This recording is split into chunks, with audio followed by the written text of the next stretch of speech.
नमस्कार, पिंकल मेहरा डोगरा जर्नलिस्ट हूँ। जैसे आप सभी को पता है, गृह मंत्री जम्मू आए थे और जम्मू आकर उन्होंने जो मैनिफेस्टो है उसका उन्होंने उद्घाटन किया था। और उसके बाद उस मैनिफेस्टो में कम से कम 25 ऐसे बिंदु थे जिनको लेकर भाजपा जो है वो जनता के बीच जाना चाहती है। लेकिन उनके उस भाषण के दौरान उन्होंने काफ़ी जिक्र किया और उसमें उन्होंने एक जिक्र भी किया था कि हम जो जम्मू कश्मीर की जो विपक्ष की मेन पार्टियाँ हैं, कांग्रेस, एनसीपी, पीडीपी के साथ नहीं जा रहे। इसी को लेकर उमर अब्दुल्ला जी का एक बयान आया और उनका साफ तौर पे कहना है कि गृह मंत्री ने इन पार्टियों का नाम तो लिया, लेकिन जिन पार्टियों का नाम नहीं लिया, अगर विपक्ष में उनको अगर सरकार बनाने में इन पार्टियों की मदद चाहिए होगी या आज़ाद उम्मीदवारों की मदद चाहिए तो भाजपा उनके साथ जाएगी। इस सभी विषय पर हमारे साथ बात करने के लिए भाजपा की वरिष्ठ नेता शाहजी इल्मी जी, किस तरह से देखते हैं इस बयान को? कितने घबराए हुए, कितने डरे हुए बेचारे उमर साहब नज़र आते हैं। अब जैसे ही ऐलान होता है और हमारा संकल्प पत्र सामने आता है और लोग जानते हैं कि जो संकल्प हम करते हैं उसकी सिद्धि ज़रूर होती है। वो देख ही रहे हैं, वो भुगत रहे हैं, बल्कि भुगत रहे हैं उमर अब्दुल्ला हमारी सिद्धि को।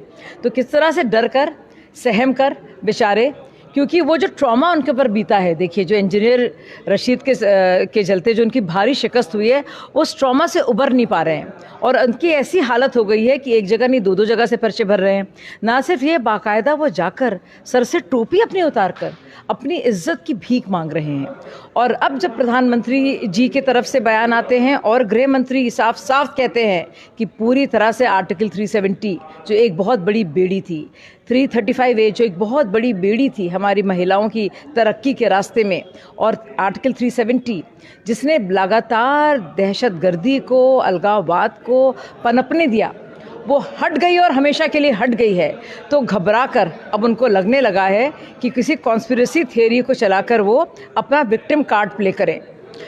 हमारी पार्टी ने साफ कर दिया है, जिसका जिक्र उमर अब्दुल्ला जी ने सुना बड़े गंभीरता से और समझा भी कि किसी भी तरह से इन तीन पार्टियों के साथ वो परिवारवाद को लेकर लगातार जो पार्टियां अपने अपने घर को भरती रही हैं, किसी भी तरह से उनके साथ किसी तरह का गठबंधन का कॉन्सेप्ट ही नहीं है, कोई गुंजाइश ही नहीं है। ये बात उन्होंने पूरी तरह से साफ कर दी है। और ये बात कहीं ना कहीं बड़े ट्रॉमाग्रस्त तो हैं, बुरी तरह से बेचारे सदमे से उबर नहीं पा रहे हैं। तो अब उसका सदमे का ही असर आप देखिए कि अब फिर से घबराहट उनकी सामने दिख रही है और वो कह रहे हैं कि देखिए एक ये जो है हमारे खिलाफ षड्यंत्र हो रहा है और कहाँ कहाँ से लोगों को लड़वाया जा रहा है मेरे खिलाफ। भाजपा दावा करी है कि अभी भी जो भाजपा के चीफ स्पोक पर्सन थे सुनील सेठी, उन्होंने भी पत्रकार वार्ता में ये कहा कि हम अपने दम पे सरकार बन।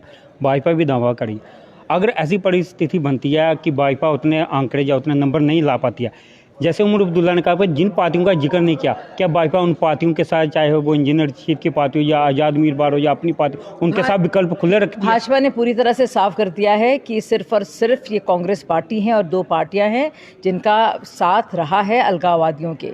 आपको लगता है कि भारतीय जनता पार्टी, जिसके चलते दहशतगर्दी के मामले 70% कम हो गए हैं, पत्थरबाजी 100% ख़त्म हो गई है, क्या आपको लगता है भारतीय जनता पार्टी किसी भी तरह के अलगाववादी सोच के साथ कभी भी उस पर मुहर लगा सकती है?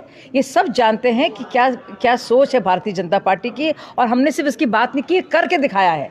अभी कोई सोच नहीं सकता था कि पहली बार आप देखिए भारत के संविधान के दिन हमारे चुनाव हो रहे हैं। देखिए, बहुत से ऐसे अलगाववादी गुट थे जो इस दफ़ा चुनाव में उतरे हैं, तो अगर चुनाव में उतरे हैं तो शायद उनके सोच में कुछ बदलाव आया, वो नेशनल सोच के साथ ही उतरेंगे।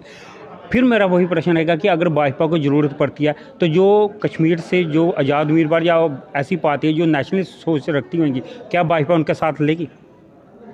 उन्होंने बहुत साफ तौर से अमित शाह जी ने कह दिया है कि भारतीय जनता पार्टी का जो पूरा वैचारिक जो उसका बेस है, वो आर्टिकल 370 को ख़त्म करना, 35A को हटाना, देश में और ख़ासतौर से जम्मू कश्मीर में अमन बहाली की बात करना, तरक्की पसंद करना और उसी दिशा में जाना, तो कोई भी स्कोप और गुंजाइश नहीं है कि कोई भी वो इंसान या शख्स जो अलगाववाद के साथ जुड़ा है उसको किसी तरह का भी सपोर्ट भारतीय जनता पार्टी कभी भी कर सकती है। Bharatiya Janata party national conference के साथ नई सरकार बनाएगी।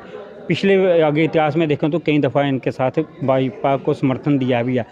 क्या अगर फिर भी नंबर कम आते हैं तो इस दफ़ा कोई गुंजाइश रहेगी आगे नेशनल मैंने कॉन्फ्रेंस बहुत के? बार आपको ये बात बताया है, मैं आखिरी बार फिर से आपको बता दूं, हमारी पार्टी ने तो आर्टिकल 370 और 35A को ख़त्म किया है। लोग सोचते थे नामुमकिन है ये, और इन पार्टियों का तो मैनिफेस्टो ये कहता है, ये पार्टियां तो चाह रही हो वापस आए। अब सुप्रीम कोर्ट में तक ने मोहर लगा दी। हमारी पार्टी तो पूरी तरह से प्रतिबद्ध है कि हम लोग, छोड़िए कि हमने हटा दिया है, कभी वापस कोई सोच भी नहीं सकता वापस लाने का, तो हमारी पार्टी पूरी तरह से प्रतिबद्ध है। शुक्रिया। तो ये थे शाहिया इल्मी जी, जिनका साफ तौर पे कहना कि हम इन पार्टियों के साथ नहीं जाएंगे और अगर हमें ज़रूरत पड़ी तो हम अपने दम पे ही सरकार बनाएंगे। अब आप सब लोगों की इस पर क्या राय है, अपनी राय कमेंट बॉक्स में दीजिए। इसी तरह के और अपडेट के लिए देखते रहिए डोगरा जर्नलिस्ट।